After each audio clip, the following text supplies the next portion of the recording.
The first teacher disciplined for violating Florida's parental rights law. All right, let's check it out. This is a suggestion via Discord. Well, we begin with a story that is Parental gaining rights national attention and reigniting a fierce debate on parental rights in our nation's schools. Okay. Melissa Calhoun, who you're looking at here, teaches at Satellite High School in Brevard County, Florida, and she will not have her contract renewed after she is accused of violating state law and referring to a student by their preferred name without parental consent. Now, Brevard County District spokesperson sent this statement to Outnumbered. It tells the story. Brevard Public Schools was made aware that a teacher at Satellite High School had been referring to a student by a name other than their legal name without parental permission. When the parent reached out to us, this directly violates state law and the district's standardized process for written parental consent. BPS supports parents' rights to be the primary decision makers in their children's lives, and Florida law affirms their right to be informed. Okay. After the accusation was made, the district conducted a detailed investigation, and based on the teacher's own admission that she knowingly did not comply with state statute, she received a letter of reprimand. Well, that's it. Teachers, like all employees, are expected to follow the law. The teacher is working under a 10-month contract that expires in May 2025. They went on to say, since the state will be reviewing her teaching certificate based on these actions, the district decided not to renew the annual contract until the issue is resolved with the state. Okay, so I definitely have a couple of questions here. Hopefully they definitely, answer some of these questions here. But here's the thing. Is it like a nickname, or was a child specifically asking to be called like something else, that like another name that specifically is not, normally, let's say, a name that goes with the gender of the kid, or is it just like a nickname, right? Because there are some people who have names who they just don't go by, right? I mean, they have a first name and they have a middle name and they choose to use their middle name, but I guess that's still their legal name. So what's going on here? If you guys do know more information specifically on what exactly is going on, please help me out in the comments here, because first I'm hearing this. Now, this decision appears to be the first of its kind I like it, in though, the reaction idea. to a Florida law signed by Governor DeSantis. Thousands have signed a petition in support of Calhoun, and some students have staged a walkout and protest, calling on district leaders to reverse the decision immediately. No. Ms. Calhoun has not responded to our request for comment. She's not going to respond to Fox. Brevard County says this is supporting parents' rights to be the primary decision maker in their children's lives. And I maintain that's a pretty good place to start, with parents being primary decision makers, not state and government. Yeah, there is no question that the parents are the ones who should decide what their children's names are. Children up to 18. And if a child wants to go by a different name, that doesn't obligate the school teachers to do what the child says. They should do what the parents say. No question about that. But I want to make another point. When it comes to whether or not this teacher should be disciplined, reprimanded, etc., she knowingly broke the law. People who know the teacher. That's what she said. I'm not qualified to say what should or should not happen to that person. Maybe they're a great teacher and this is one strike and that's all they have. Maybe she's a terrible teacher and this should tip her over the edge. I don't know, but I don't like people from outside saying fire her, fire her. None of us know the individual. I don't know the individual circumstances of this woman's background and everything else. And one last point. I hope people lower the temperature on this. Very often, these kids who want to change their name, often to something gender neutral, something like that. Is that what's going on? They've got a lot going on in their lives, and I hope people don't make this about that kid and really put pressure on that kid. The parents should get the say, but all these issues are very sensitive to the child involved, and I hope people lower the temperature and respect the child. Okay, guys, I'm going to be honest. I did not expect that response. I like this man. I think that he's definitely even-keeled. He has the ability to kind of see all sides of the situation. And then kind of like me, I'm sitting here like, my kid? I don't know. But the thing is that I definitely do think that the parents do have the final say. Their kid. My kid is my kid. It's not your kid. But period. Like, your opinions matter zero when it comes to my kids, right? It just doesn't matter. And the teacher kind of superseding that could be definitely an issue here. This is probably why a lot of people are homeschooling, to keep them away from the people that try to kind of influence them, let's say, in ways that have nothing to do with actual education, at least. Right? But all right, let's get it. We didn't fire her. We didn't renew her contract. They maintained there's a difference there. But, Emily, when I think about this, I think about some of the other stories that we've covered on this couch for so many years. I think about California, where there was an individual child who changed their gender at school. This was after teachers put her into these equality clubs, changed the gender. The parent was kept out of the loop for a very long time. Oh, my. And then finally the parent gained knowledge of what was happening, and the child actually resolved the issues with the parents' involvement, and it was a loving outcome. I think about Florida, where another parent said they were kept in the dark, and their child went on to attempt in the school bathroom. So there are these slippery slopes where parents need to be involved, they need to be kept informed, and these parental secrecy policies, like in New Jersey and elsewhere, are very harmful and damaging to children emotionally when you have a loving parent involved. And I think to that point, the dark area is not necessarily, what the child is going through, which you're right, it is, but it's the secrecy element. Cloaking the child, preventing the parents from understanding what's going on in the child is when it becomes so dangerous. And for there to be such a divergence between the school and the parents, the child's identity at school with the parents having no idea, think about how many hours, truly the majority of the child's life, if they are enrolled in a school like that, is in the hands of others. Right. So the thought that the parents would be willfully kept from a decision or that their request be ignored, I think that's an ephemeral acquiescence to the transient nature of these kids' whims. And when we look at this, I think the message it sends is so important, which is that Florida is saying this teacher, her contract ended. We've decided not to renew it. It's at-will employment, by the way. There can be a million reasons why you choose not to renew. What they do is perfectly legal. The message they send is that if you do not comply with Florida state law, that will be one of the reasons why we choose not to re-up your contract.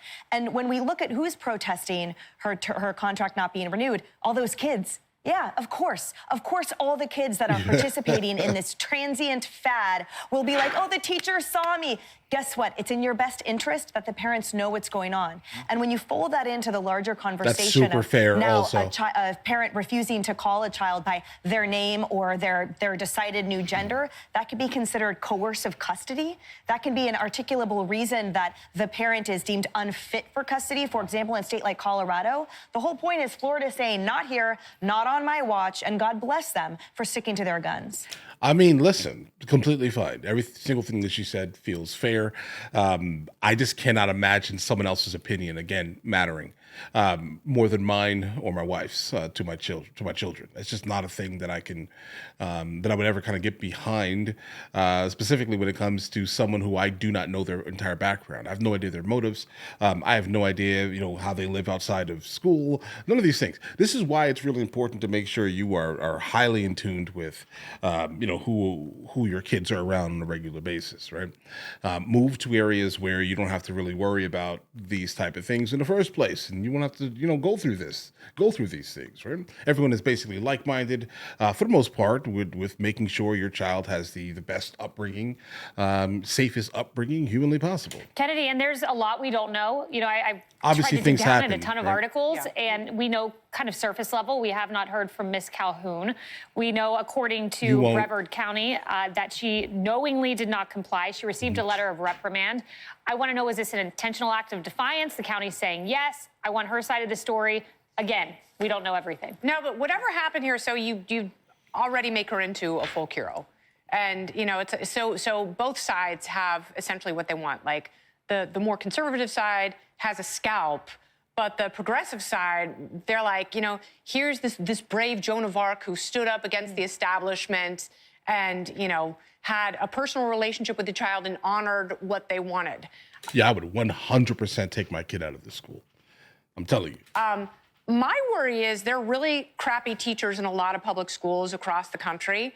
And by all accounts, she was actually a good teacher, and the kids loved her. They did feel connected to her. And, one of the parents says it just takes one teacher to change your life for the better, and she was that one teacher. And Okay. if that's the case, I wish there were another way of going about this than just making her an example, because I'm getting sick and nauseated and disgusted by all the stories I've been reading lately about female teachers who are having to their students. And it's like that. Bro, that just happened in like my county.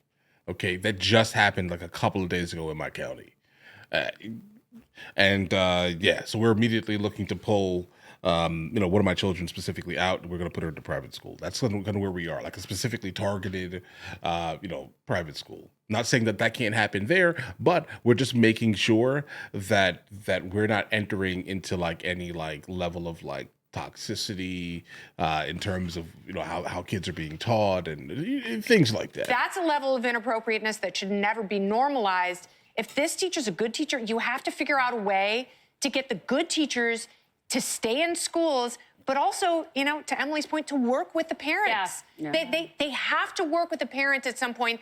And, to Ari's point, these massive swings from one end to the other, they don't serve the kids ultimately in the long run. So there has to be a more nuanced way of doing this. Yeah, I think that's well said. Cheryl, again, there are exceptions, but a base starting point is most parents love their children more dearly Absolutely. than a government ever will. Right. There are exceptions, obviously, and we all know that exist. But starting with the parent is always a good place to start. It is, and I'm glad that Lisa mentioned the fact that these parents, many of them are the ones that are out there saying that this is not an example of a teacher that should be fired. And I want to trust the parents' voices in this as well, to your point.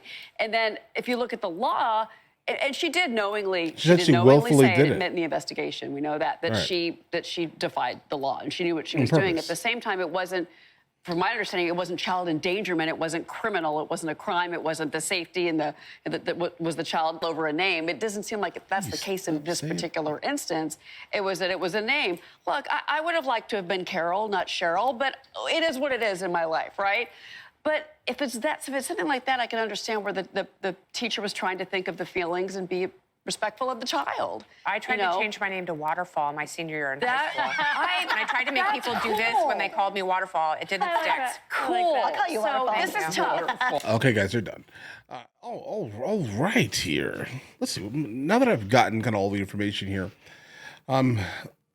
a couple of them are absolutely right here. We definitely should not kind of make it hard for the kid. The kid is just being a kid. They're experiencing all of the social pressures on what specifically it may be popular at this specific time in history. They're experiencing a lot of the social pressures. That's it. And that could be something that's going on. I'm not sure that it's the kid's specific fault. And then also there are, like the last woman here said, there are like parents that are also protesting, which I would expect that again, because again, we don't, the United States of America doesn't really agree on everything. Okay. Trump didn't get 100% of the votes. Neither did Kamala. So understand that that's just the reality of the situation here. But all right, guys, let me know in the comments what you guys think. I do think that parents should have the last say, period. I just think that I don't even know how that's even a question. Like, the more I hear some of these things, it's like, bro, are we really moving away from the moderate position on all ends to the point where the moderate position itself feels crazy or sounds crazy to some people? Because I'm looking at it and I'm just like, is this even an issue? Like, when did we get so soft? Right? Like, so firstly, calling a kid a name, hold on, no. Calling a kid a name, bro, I don't think that's a big enough deal. All right? I'm just going to be honest here. Like, I'm just sitting here thinking about it. I don't think that's a big enough deal. I definitely would prefer you to, like, if it's something more than just a name, bro, like, I don't know, bro. I don't think this is a big deal. Like, now that I'm sitting here just like letting it soak, I don't think this is a big deal. Why is this news? All right. I mean, if she willfully violated the law that was created in the state that you're in, you got to be punished for willfully violating a law. That's the reality of the situation. But I don't think this is a big deal. Preferred name? Now I'm sitting here thinking about it. I mean, I do. It's still the parent's decision, but you calling the kid, funny, classroom names. I don't know if that's a big deal, guys. All right. I don't think that's a big deal. Nah, that's where I'm at. It's not a big deal. This is too soft, guys. All right. Specifically this right here. If it's something heavier, right? Like, your son goes to school and, but in school he acts as if he's something different, then that may be something that you want to talk to the parents about. All right. I think as the parents, you should try to let please tell the parents, hey, listen, there's something going on. This is what's going on. It's neither good nor bad, but I would like for you to have some information. Right. I think that's good. Right. Because then you can decide the direction you're going to go at home, right? Maybe you don't want your kid to go to school and be in public, and he feels as if he's something, at school, but then he goes home and he has to act as if he's something different. So maybe you can just fix all of the issues and be like, listen, bro, you want to be a sis? Then you could be. Well, I think that means something different now, doesn't it? I don't know, guys. You want to be a girl? Then be a girl, bro. Right? Live your best life. I don't know, bro. Just let people live their lives, but understand if it's not. But you can't change your parents, bro. Right? If your parents don't have anything to do with that, I don't know what to say to that, bro. They're still your parents. They're the ones taking care of you. So wait till you're an adult to decide on these gigantic life changes, if that's the case. But either way. Listen, you guys all have an absolutely amazing day. Enjoy your day thoroughly.